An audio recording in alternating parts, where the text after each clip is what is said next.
करें dealing room check की तो एक सेल रिकमेंडेशन है, 2 बाय रिकमेंडेशन है। और नेस्ले एक ऐसा स्टॉक है जो अपने क्वार्टरली रिजल्ट के बाद आज 5% की गिरावट देख रहा है। डीलिंग रूम्स का कहना यह है कि यहाँ एक छोटी सी बल्क डील, ब्लॉक डील हो सकती है, जिसके कारण काउंटर में हमने दबाव देखा है। और इन जनरल स्टॉक अपने 20 दिन के मूविंग एवरेज के नीचे ही गैप डाउन हुआ, तो यहाँ सेलिंग प्रेशर बना रहा। डीलर्स को ऐसे लगता है कि एमएनसी एफएमसीजी स्टॉक्स में थोड़ी बहुत मुनाफा वसूली हो रही है और प्रेशर बना रहेगा, इसीलिए एसटीबीटी की राय दे रहे हैं नेस्ले पे। इसके अलावा कोटक महिंद्रा बैंक, जिसके नतीजे आए, बेहतरीन नतीजे थे। लोगों का भी एंटिसिपेशन है अभी पैकेज के ऊपर बैंक्स कैसे ट्रेड होंगी। इस हिसाब से डीलर्स का मानना यह है कि यहाँ जो स्टॉक में डे हाई से गिरावट आई है उसको यूज करें बाय करने के लिए। यहाँ एक बीटीएससी स्ट्रेटेजी की बात कर रहे हैं। और आज जो मई सीरीज में ओपन इंटरेस्ट में एडिशन हुआ है वो करीब 6 लाख शेयर्स का हुआ है। फ्रेश लॉन्ग्स दिखे हैं हमको मई फ्यूचर्स में, तो ये स्टॉक में ध्यान दीजिएगा। और यूबीएल, ये अल्कोहल स्टॉक्स और लिकल स्टॉक्स में हम काफी दिनों से एक्शन देख रहे हैं।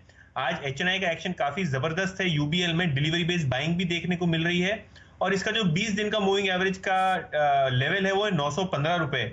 और डीलिंग रूम्स को लगता है कि 915 जैसे ही क्रॉस हो सकता है वैसे ही स्टॉक में एक अप ट्रेंड या अपसाइड इमीडिएट आ सकती है 5 से 8% की। तो ये जो 915 का लेवल है वो अगर यहां से उसके ऊपर ट्रेड करना शुरू होता है तो डीलर्स का एग्रेसिव बाय रिकमेंडेशन यहां भी आ रहा है। तो यूबीएल फूरिया साहब तो मेरे ख्याल से गदगद हो रहे होंगे। ये जब जैसे ही शो शुरू हुआ था उन्होंने एक लॉन्ग कॉल यूबीएल पर दी थी। फूरिया साहब, यतन जी और आप हमेशा एक जैसा ही सोचते हैं और आप देखिए, आप मेरे ख्याल से 20 किलोमीटर दूर बैठे हैं बम्बई में एक दूसरे से, लेकिन सोच कितनी आपको मिलती हुई दिख रही है। यूबीएल पर राय है।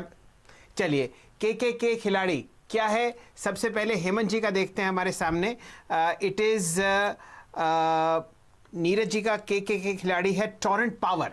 चलिए टोरेंट पावर पर नजर डालते हैं किस तरीके से ये ट्रेड कर रहा है। सुबह से चर्चा हो रही है पावर सेक्टर में तेजी की और टोरेंट पावर आपके सामने ट्रेड करता हुआ दिखेगा।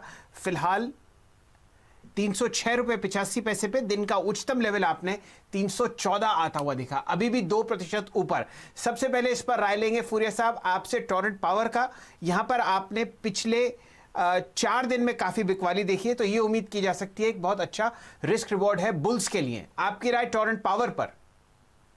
देखिए, मैंने अभी बात की थी 100% रिट्रेसमेंट का, ये भी एक केस था और एक अच्छा खासा रिट्रेसमेंट बना के 340 के लेवल से एक जो 295 के पास में जो सपोर्ट दिया है, मैं समझता हूँ बहुत ही अच्छी सी जगह थी ये सपोर्ट लेने की। और मुझे लगता है कि यहाँ पे जो डाउनसाइड है वो शायद से एक बारी के लिए करेक्शन खत्म होता हुआ दिख रहा है और आने वाले दिनों में स्टॉक्स यहाँ से करीबन मूव होकर के आपको पहला पड़ाव जो देगा करीबन 320 तक का देगा। 320 के अगर ऊपर ये स्टॉक निकल जाएगा तो फिर मुझे लगता है कि 330 से लेकर 335 तक के लेवल बहुत ही जल्द आपको यहाँ पर देखने को मिल सकते हैं। तो मैं यहाँ पे सलाह दूंगा 295 का स्टॉप लगा करके डेफिनेटली आपको टोरेंट पावर के अंदर खरीदारी करनी चाहिए। तो हेमंत जी का भी खिलाड़ी आ चुका है, कल का खिलाड़ी आज, वो है अक्षर केमिकल्स इंडिया। आपने कहा ही था कि केमिकल स्पेस में एक बहुत शानदार स्टॉक चूज करेंगे। यहां पर तो रिस्क रिवॉर्ड बहुत शानदार है। मैं देख रहा हूं 240 से करेक्शन हुआ है फूरिया साहब। अक्षर केमिकल्स इंडिया पर ध्यान दीजिए और प्राइस आपको बिल्कुल तोड़ता हुआ दिखेगा 200 डीए में। तो बहुत शानदार मूवमेंट आपको आता हुआ दिख रहा है अक्षर केमिकल इंडिया पर।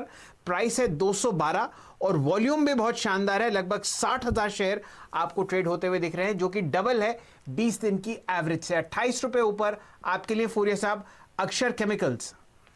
मैं समझ तो स्टॉक यहाँ पे अगर 210 के ऊपर निकल रहा है और एक अच्छा खासा ब्रेकआउट के लिए स्टॉक तैयार हो चुका है। 190 का स्टॉप लॉस लगा करके इसके अंदर आपको खरीदारी करनी चाहिए, अपनी पोजीशन को थोड़ा सा मेंटेन करना।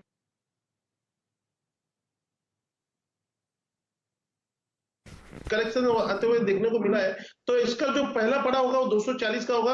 लेकिन बिलीव मी, 240 के ऊपर जैसे ही ये स्टॉक निकल जाएगा करीबन 280 से पहले स्टॉक को कोई भी रजिस्टर नहीं है। तो मुझे लगता है कि अच्छे खासे रिस्क टू रिवॉर्ड रेशियो को ध्यान में रखते हुए आपको रिटर्न यहाँ पर मिल सकते हैं। जी, फिलहाल लगभग 170 की मार्केट कैपिटलाइजेशन, 70 करोड़ की